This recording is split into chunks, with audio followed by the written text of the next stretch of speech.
I'm Jason Bradford. I'm Cher Miller. And I'm Rob Dietz. Welcome to Crazy Town, where we drive our 5-ton electric Hummer 120 miles per hour to the store to pick up frozen corn dogs for dinner. Mainstream economists and environmentalists share something in common. Both tend to tout efficiency, think better light bulbs, as the solution to climate change and all our other environmental problems.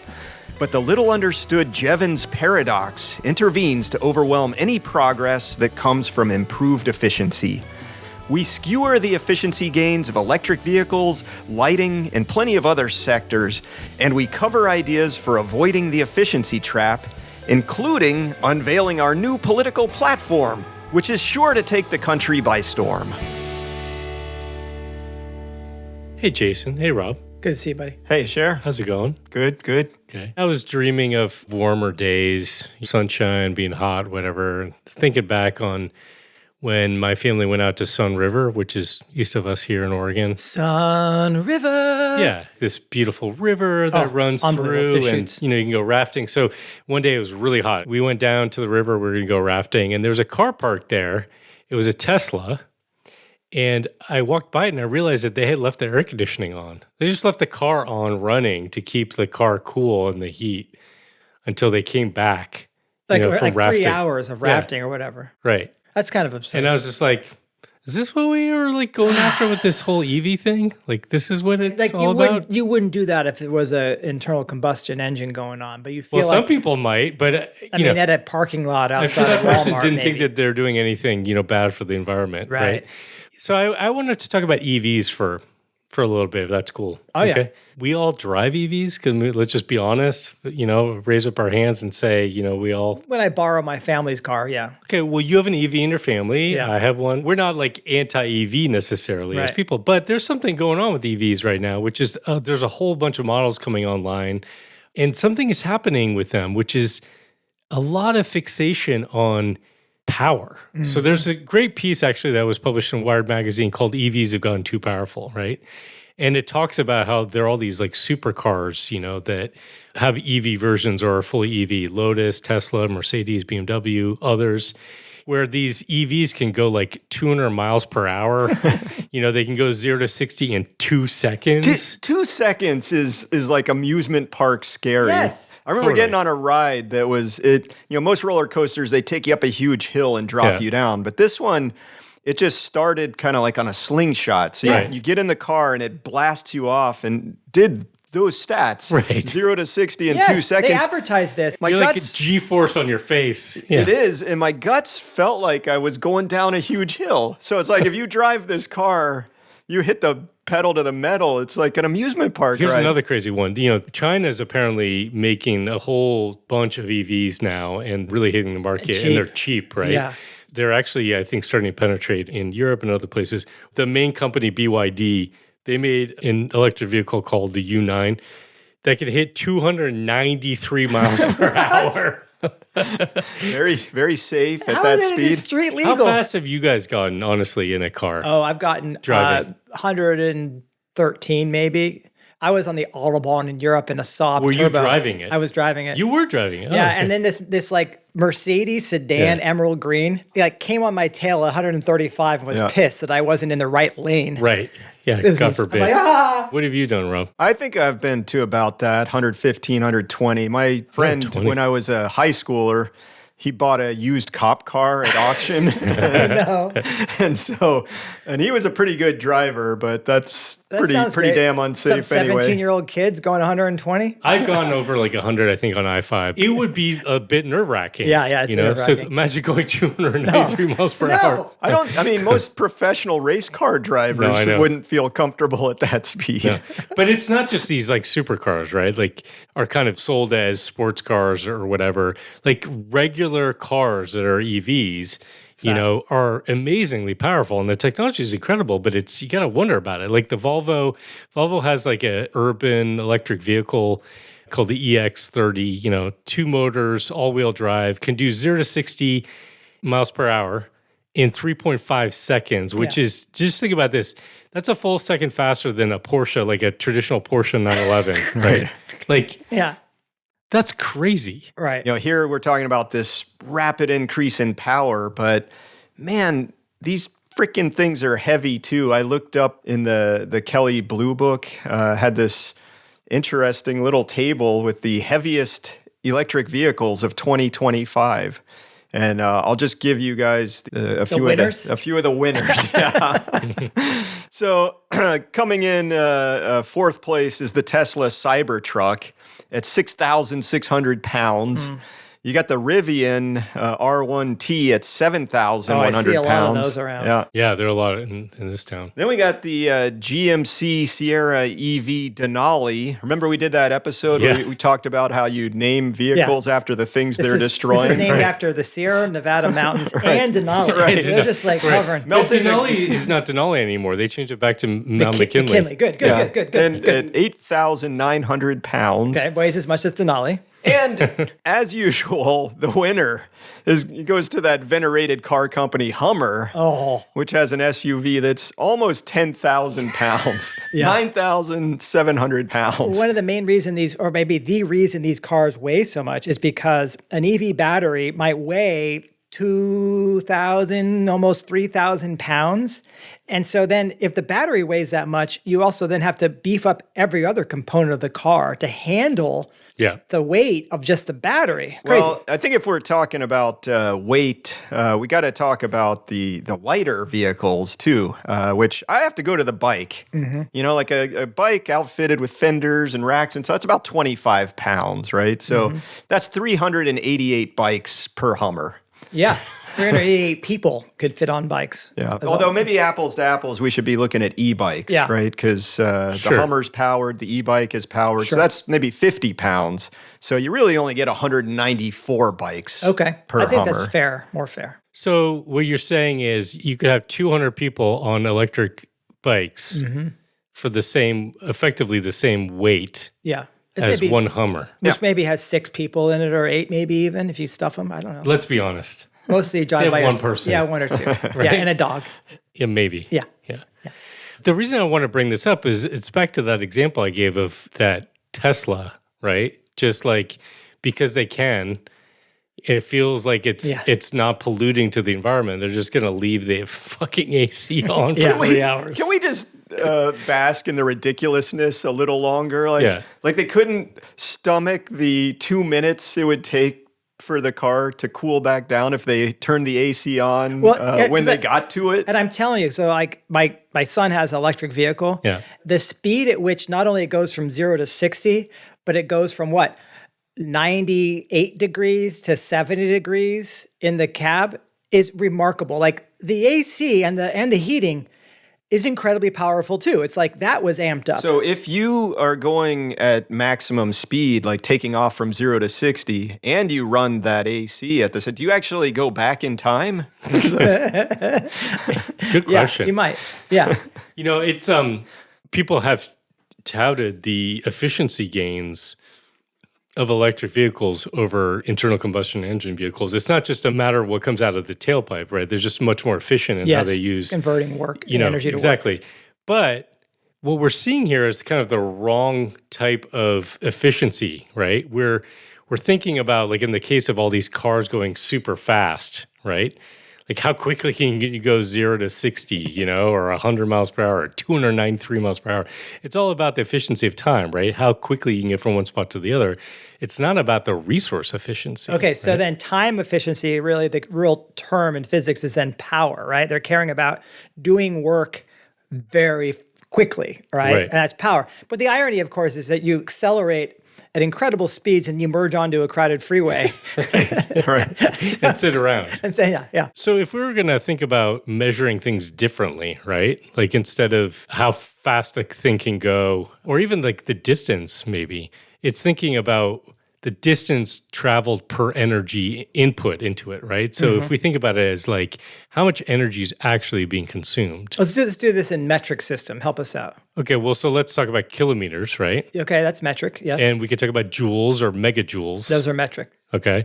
And so if we compare Actually, Wikipedia has this interesting table that they Love compiled Wikipedia. of different forms of transportation, including somebody walking.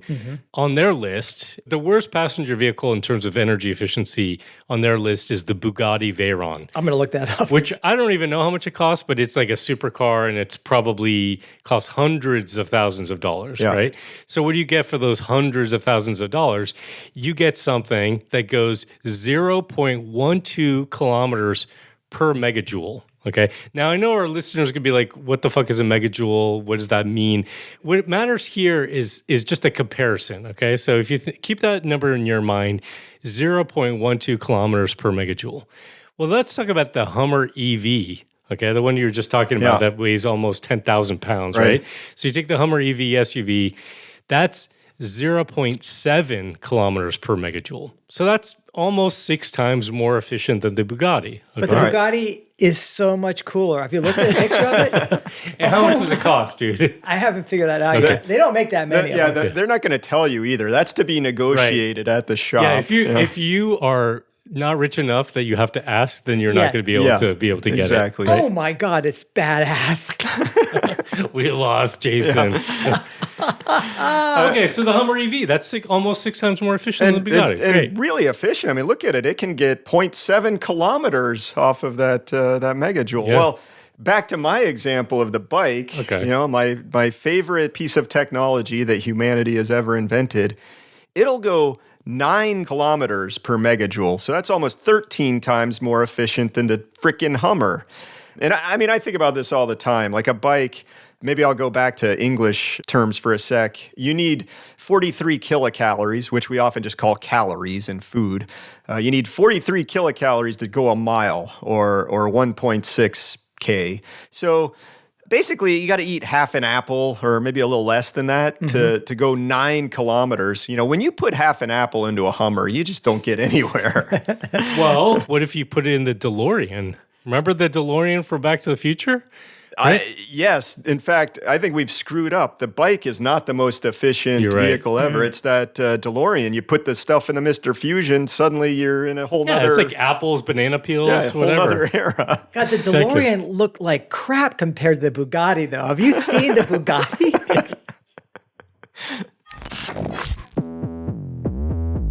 Are you a real man? Or maybe you're just a beta with your 1997 Toyota Tacoma SR5. Just look at that downward sloping hood terminating in a narrow sissy grill. Don't bother showing up to a Texas A&M tailgate party. Nobody will want your beer and hot dogs. Unless you snap on Grillzilla! Convert the front end of your pathetically effeminate old truck into an intimidating modern warrior chariot with a Grillzilla conversion kit. With several models to choose from, you can mimic the iconically frightening 2024 Dodge Ram 2500 Warlock, 2023 Chevy Silverado, or even the 2026 Ford Super Duty, plus many more. Grillzilla is not only an affordable way to show off and compensate, but with our deluxe game time model, you can flip it forward, rev up your engine, and actually grill parking lot dogs for the fans. Grillzilla, because your truck is your manhood. So we've been talking about these outrageous things that people are doing with their EVs, right? Souping them up, making them go fast. It's a shining example of a phenomenon that relates to energy and efficiency that people have talked about for a long time, named after a guy named William Stanley Jevons, Jevons Paradox. Yes. So I thought maybe we could talk about that a little bit. Yeah, so William Stanley Jevons, a British economist, and this was in 1865. He wrote a book called The Coal Question. And he was worried about Britain's power and influence, that it might fade as the coal got used up. And it's interesting. You can read his book online for free. And he actually covers a lot of stuff we discuss here in Crazy Town about limits to growth, overshoot, energy return on invested, and renewable energy alternatives. But what's stuck around with his name is this Jevons Paradox. And it's related to something called rebound effect, which we'll get into a bit. Here's what he said verbatim. Quote, "It is wholly a confusion of ideas to suppose that the economical use of fuel is equivalent to a diminished consumption. The very contrary is the truth." And so he gave an example of this with coal, right? So if you get some technological advance that makes it possible for blast furnace to produce iron with less coal, profits go up. The higher profits mean there's more investment in iron production possible. So you get more iron coming out, so the price of iron falls. This then stimulates actually more demand for iron, right? And so Jevons concludes that, quote, the greater number of furnaces will more than make up for the diminished consumption of each. So even though each furnace is using less coal to make iron, you've now expanded the number of furnaces and the much amount of iron out there being used. And you can actually look at, like, if you take an example of an EV, like even the Tesla that I was talking about before, if that car is more efficient in its use of energy, right? In this case, it's using electricity. Then what ends up happening oftentimes is not only is those gains put into making sure that the car can go that much faster, but also all these other things. Like you see these displays that they now have in cars and all of these new electric vehicles that they're rolling out with 26 different motors on their chairs that they can swivel around, do all this stuff, So it's an example in a microcosm that, just because it's more efficient doesn't mean you're using less, right? You're finding other ways to use it. But shouldn't Tesla just keep their cars between like 68 and 72 degrees at all the time? Don't even let the user have a say in it. Sure, I'm sure they would be open to that. You talked for a second about the rebound effect, Jason, and I think that we should just say, for the record, that Jevons Paradox is sometimes used interchangeably with the term rebound effect. And just to be clear, like the rebound effect is really about broader economic dynamics where like efficiency gains in one area will be redirected to contribute to overall growth and resource consumption of kind of like the larger economic system. Right. Well, I was wondering if we can take the Jevons Paradox and take the rebound effect and think of some of our favorite examples that we see happening out here in the real world beyond the whole EV car thing, which blows the mind a little bit. But the one that really hit me was refrigeration. Now, this seems a little boring, right? But hear me out, because refrigeration's a pretty important thing in the human development and the whole way our food system works. And refrigerators have gotten way better. I remember my family, we used to take this vacation and we had this same summer rental every year. And the refrigerator was like something from before I was born. It had this crazy latch on the front and the ice compartment was always almost like full of ice, just like there's no defrost on the thing. And that latch is what actually held the thing shut tightly. Well, you know, if you go inspect a modern refrigerator, you got this magnetic strip that seals it really well. Yeah. That latch did not do the job. And if you ever smashed your finger in there, you weren't getting it back. They've gotten a lot more energy efficient, right? And as that's happened, of course, they've gotten cheaper. And so what happens? Households now have huge refrigerators, or all the time people are like selling them on Facebook Marketplace or whatever. Oh, I just replaced my beer refrigerator in the garage with a new bigger one. Yes. So come buy this. So I have a walk-in refrigerator. You guys have been in there. Yes. We sometimes do meetings in there. Yes. You know? If you want to keep them short. Yeah, and I got one of those couches that actually has a refrigerator built into it. It's like a lazy boy recliner. Right. You know, where the refrigerator is just like underneath your ass, so you can just pop the door up. This also expands out into the rebound effect, because as people can have better refrigerators in the home, you can have more refrigerated products. The demand for that goes up. So now you got stores with huge refrigerated sections. I mean, you got to wear like a Patagonia down winter coat to just go shopping anymore to stay warm. They're cooling the entire space. And you got trucks running around carrying food refrigerated on the highways. And then the warehouses have to be refrigerated that the trucks are pulling up to. Oh my gosh. Well, we've talked about this before with storage, right? Now you can get refrigerated storage units for your things, you know. Right. They have air-conditioned places for parking your car. Yes, which is your great. Bugattis. Yeah. Right. It's like our episode that we did a long time ago on a positive feedback loop. Like that's what's happening here, right? Like this demand begets that demand. Now that we're doing this, we got to do that. And But it's true. If you think about it, the relationship between refrigerators getting bigger and Costco's and Walmart's existing. Yeah. There's like a direct relationship there, right? Because if you didn't have room to store all that shit, they wouldn't sell so much of it in these huge quantities. I know. Right? When I put a like a 17-gallon jar of mayonnaise in my in my walk-in refrigerator, That sounds so tasty. Let's talk about lighting. Oh. Because we've actually seen tremendous gains in lighting efficiency, just in the last decade or so, right? So we had incandescent lights for a long time, not a lot of advances there, but then we got, for like a nanosecond, we had compact fluorescent light bulbs. Remember those? Yeah. And I used to really like to drink the mercury out of those. There were actually lots of fears that people had if you dropped it, Sure. what would you do because there was mercury inside. Anyways, that problem went away because LEDs came around, right? So, and they're much more efficient. Unbelievable. It's incredible. But what do we see? We see increased use of lighting all over the place, including at night, right? And one of the things That's usually when people light stuff up. Actually.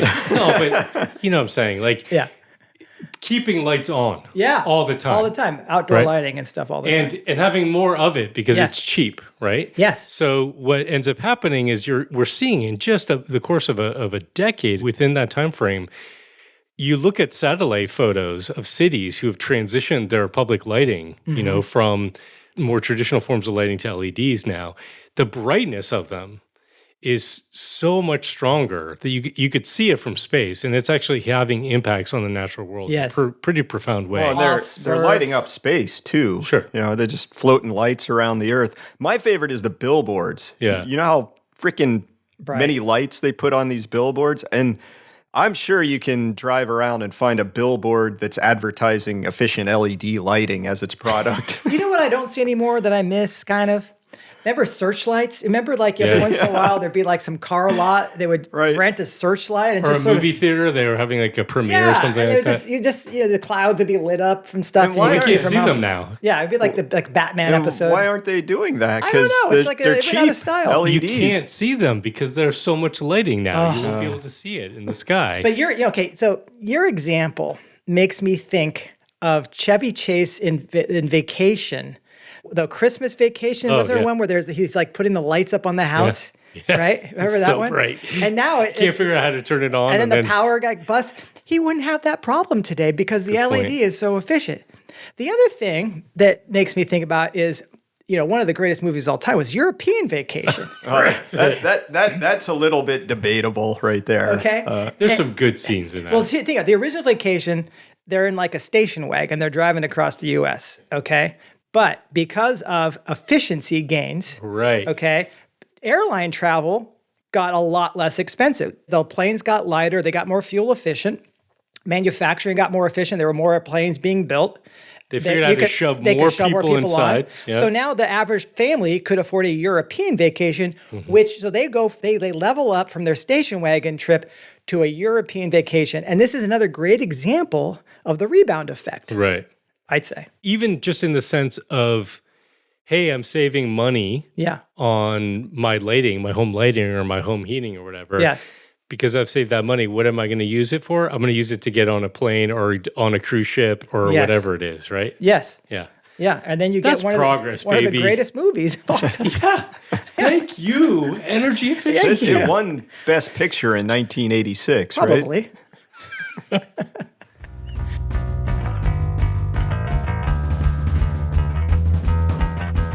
Here in Crazy Town, we love hearing from listeners who are doing things out there, sometimes good work, sometimes artistic expression. We share these in the hopes that maybe you'll find some inspiration or something to think about. Cher, you've got something that you received an email recently. Yeah, I got to say my ego has grown exponentially. I didn't know that was possible. I know. This is not a finite thing. I know we live on a finite planet, but the size of my ego is not finite. We were contacted by a guy named Michael Balcom, and he actually created a song based on a paper that Richard Heinberg and I co-wrote called Welcome to the Great Unraveling. So that's the title of the song as well. I've always wanted to be someone's muse. I didn't know that it would come in this form, but there you have it. Well, I did listen to the song, and it's surprisingly catchy and very interesting. The You're lyrics. saying surprising because me as the muse, you would think it would not be catchy. Well, you as the muse, yeah. Also, full disclosure, Michael used AI to create this song. And I'm a little conflicted about that, but I'm going to let you talk about that. But I got to say, I found the song very catchy, and I thought it was kind of a mashup between Pink Floyd, and this is going to be a deep cut, Men Without Hats. Remember, they had the one-hit wonder Safety Dance. I don't know, the voice in the song reminded me of them. Oh, interesting. But with a Pink Floyd vibe. So I'll have to ask Michael if that was the prompt he put into the AI machine. I don't honestly know. I didn't get a chance to ask Michael like how involved he was in the writing of the lyrics or any of the the music stuff. It is weird to get an AI song, but because it's something that we've talked about AI. We actually did an episode. I did an interview with Brian Merchant talking about the Neo-Luddite movement. I would probably call myself a Neo-Luddite, so my tendency would be to prefer to go to some small pub in the west coast of Ireland and listen to people playing on old mandolins or something. But I will give him credit for taking in the information and wanting to put out a message to the world. And I think in some ways we may not actively want to participate in the use of technology in quite that way. But I am sure this song wouldn't have been written if it wasn't for AI. So I don't know that it put anyone out of business. And if it's catchy and gets people's ears, and we get some new people that we could depress the hell out of it. Thank you, Michael. Yeah. Appreciate it. We're gonna play this song at the end of the episode, and we'll link to Michael's page where he has posted some other music that he's developed. I appreciate, Asher, you talking about kind of how we feel conflicted about AI. And for those of you listening, if you check out the song, please let us know your views on it, any moral issues you have or what you think of the song. Just drop that in the comments and we'll be sure to take a look. Now our listeners are just going to fast forward past the rest of this episode, stop listening to us so they can get to the Welcome to Great Unraveling hit.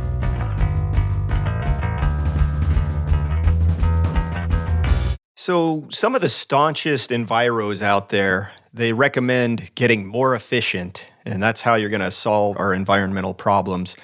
And we're here to tell you that's a trap. Jevons was here to tell you that's a trap.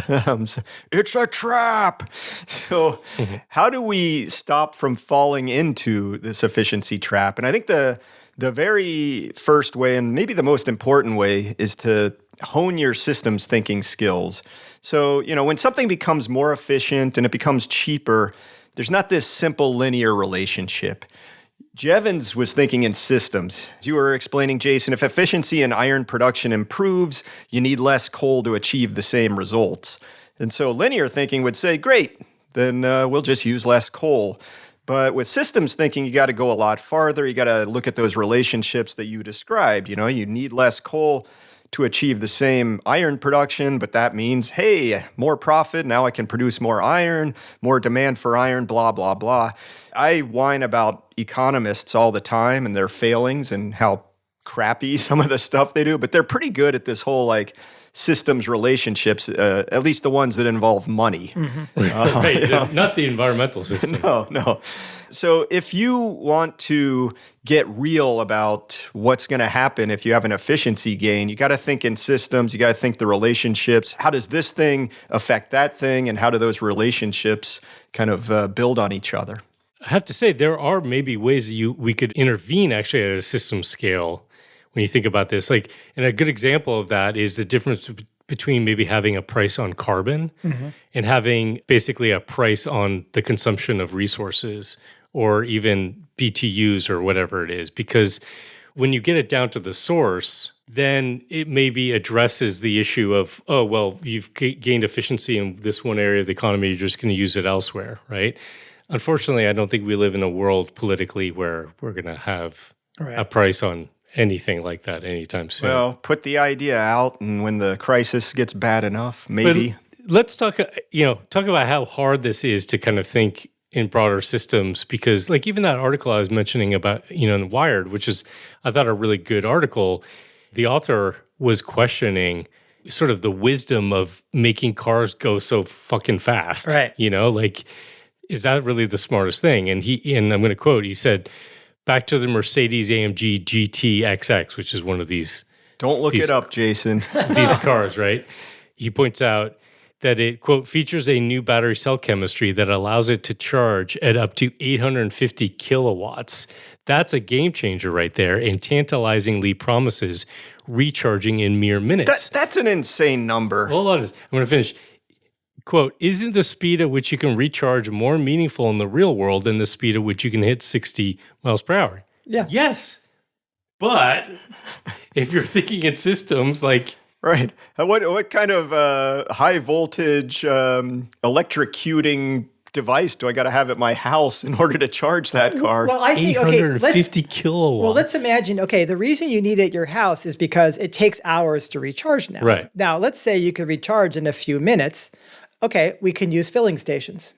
But here's the deal: if you've got like 8 outlets at a filling station, which would be a typical filling station, that's like 8 megawatts of power needs to go to that filling station. 8 megawatts of power is a lot. Yeah. 8 megawatts is like delivering power to 1,000 households. So for every electric car charger, we need a nuclear power plant, is what you're saying. Well, that's the thing, guys. Well, I don't know about it. we need one of those like closet-sized nuclear reactors in everyone's house, and then we'd be totally fine, right? Yeah. So, I mean, the greater Corvallis area has about 20 filling stations right now. So if you imagine replacing those with just all these 8 megawatt things, it's almost like adding 20,000 households to Corvallis in terms of electricity demand. And so it's nuts. There's like 30,000 households in the Corvallis area. So again, he didn't think of the repercussions of what an 8 megawatt like power supply to a filling station is like. It's just insanity. And I would also say, it's like a big factory. It's just stepping back, the problem trying to be solved here, which I think is a real problem that people are concerned about in terms of EV like substitution of internal combustion engines. So I think we would agree, right? If we're going to be driving personal vehicle, passenger vehicles, right? Normally you'd say driving an EV is better than driving an internal combustion engine car. Let's say all else being equal. Sure. Okay. So people focused on that substitution would say one of the big barriers has to do with charging, right? So having enough charging stations around, or people having charging stations at home, and then there's like the speed thing, the speed. right? We got to solve that problem now. When I drove down from Oregon to Northern California to go to a meeting back in March, I decided to drive the car instead of flying down there. Yeah. Okay, my little Bolt, and I had to stop, quite regularly every 200-ish miles, to be conservative, to be safe. Yeah. And the only places I could stop were at these fucking Walmart superstores because that's the only places that had these charging stations. Yeah, it's annoying. And I had to wait, like an hour to charge. So you just go shopping. Yeah, well, that's the win-win of this economy, right? Yes. I could go buy things at Walmart, but you could see why people are thinking, well, we have to make sure that it could be as quick as when you fill your car with gasoline. Why? Why does it have to be that fast? Well, I don't mean to be the guy that always comes back to the same topic, but how long does it take you to eat half an apple? Few seconds. Yeah, not too long. So that's how you fuel up for the bike, you know, instead of whatever. That's even faster than the 8,500 kilowatt Mercedes can fill up. Yeah. Yeah, I would say true. But we can also slow down a little bit, right? Like, yeah, I mean, if I'm the audience for this, I am the choir. I would love it if we didn't have to get from point A to point B on the strictest time schedule. Like, can we spend some more time? Yes. And so I guess the dilemma becomes on an individual at a household scale, how do you not do what the Griswolds did, right? The Griswolds go to Europe, saved money because the economy got more efficient, and they just spent it on then going to Europe or whatever, or doing more grandiose things. So you have to put limits on yourself, I guess, since society is not at this point willing to help us. And there's ways of doing this. You can create your budgets for not just money, but energy, like the 2,000 Watt Society does. You can look at your ecological footprint and try to sort of figure out, like, hey, what ways can I keep that reduced? Here's then becomes the problem. Let's imagine you're still earning the same amount of money, and now you suddenly have a lot of savings. What do you do with that savings? There Bitcoin. you go. What do you buy? What do you buy with this? Online gambling. Yes. Yeah, you certainly shouldn't buy a Hummer EV. Yeah. I mean, maybe unless you're replacing your Hummer internal combustion engine. Well, I'd like to turn this around a little bit because, there's this like buy nothing kind of movement, right? Don't be part of the consumer society. Yeah. I think that's important. But I also think there's things we can do. Like, I wouldn't mind spending a couple $1,000s on native prairie seeds and figuring out how I can use those to support biodiversity where I live. Can you figure out, okay, there are things that we can actually buy, that we can invest in that are pro-life in a sense, pro-future. And so I don't think it's bad to figure out what are those. You had me a little worried there when you started talking about things that are pro-life. Like, that's not what this podcast is about. We're not. In many ways it is, but not in the sense that you're trying to make it. Right. Yeah. Well, I think that, it's important, as always, to see what can you do individually or at the household scale. But at the societal scale, how you get out of this efficiency trap is really quite similar. You have to have limits on the throughput of energy and materials. So, if you got really efficient with the LED lighting or refrigeration or anything, if you had a quota on how much your city or your country could spend in terms of the total amount of energy, well, then that efficiency gain is just a good thing all around. It's only when you allow the limits to be surpassed and then you're screwed.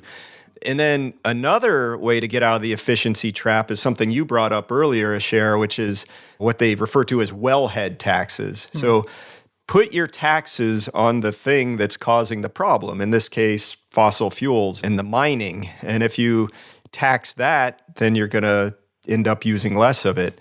The final thing you should do at the societal scale, which everybody wants to hear about, ties into what you were saying, Jason, at the household scale of buy nothing, which is rationing. Okay, so you're saying quota, tax, and ration. That's why I'm running for office. That's the three legs of the stool of Rob's 2028 presidential campaign. Right there. Yes.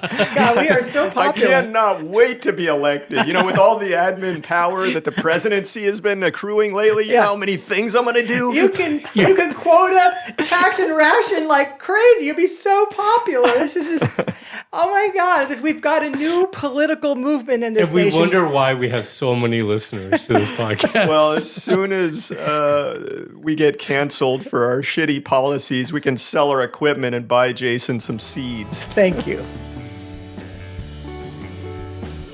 That's our show. Thanks for listening. If you like what you heard and you want others to consider these issues, then please share Crazy Town with your friends. Hit that share button in your podcast app or just tell them face to face.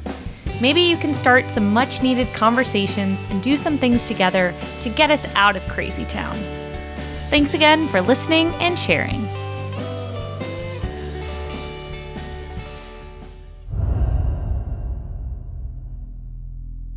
It's not just one thing.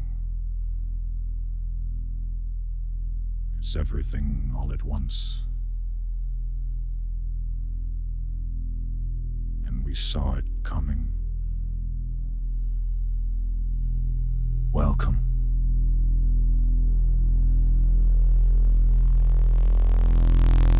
to the great unraveling.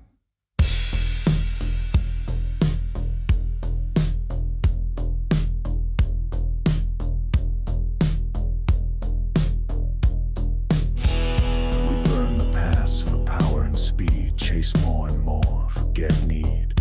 Build towers high on oil and sand. Now the tide is claiming back the land. Rivers choke and soil blows dry. Species vanish, glaciers cry. Extinction grows from poison seed we sow. Still we burn fossil gas, fire glow. It's the great unraveling, thread by thread, where systems fail and the warning spread. It's not just the heat the flood or flame. It's the whole web of life calling out our name. But if we face the storm and learn to see, we can reweave the tapestry.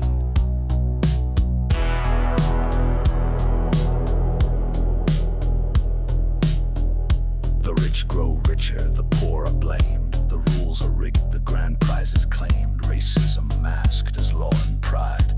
The scars of empire never died.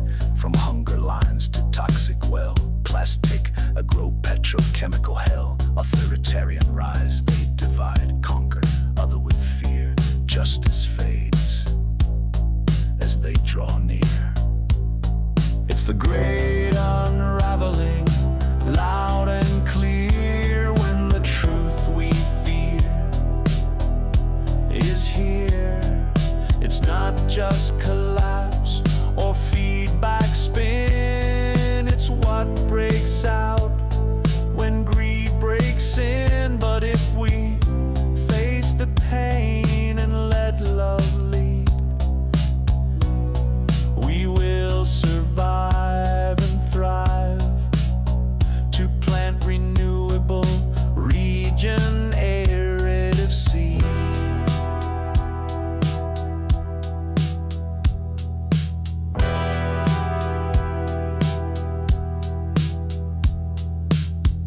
The soil speaks, the data sighs. Ice melts beneath our lies. The stories now must serve the all, to lift each life, not let it fall. Now's the time to break the chain, to compost loss and learn from pain, to see the whole, to grow with grace, to build resilience in community space. It's the great unraveling. Our last stands, hearts in ash, dust in hands. It's not too late to change the game, to harvest sun and wind and wave, not burn the big old flame, to breathe and rise, hold the line, to heal this world for tomorrow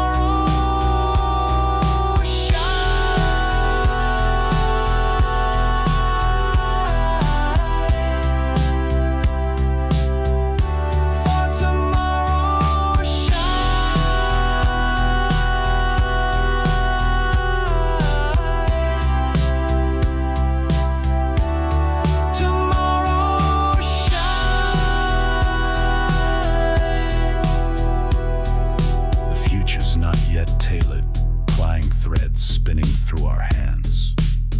Welcome to the great unraveling. Reweave the tapestry. Sing it now in three-part harmony. One land, one sky, one sea.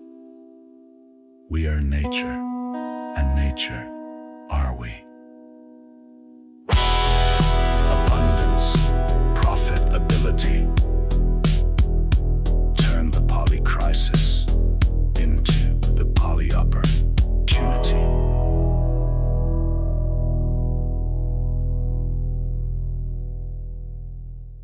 Crazy town, da da da da da da da, crazy town.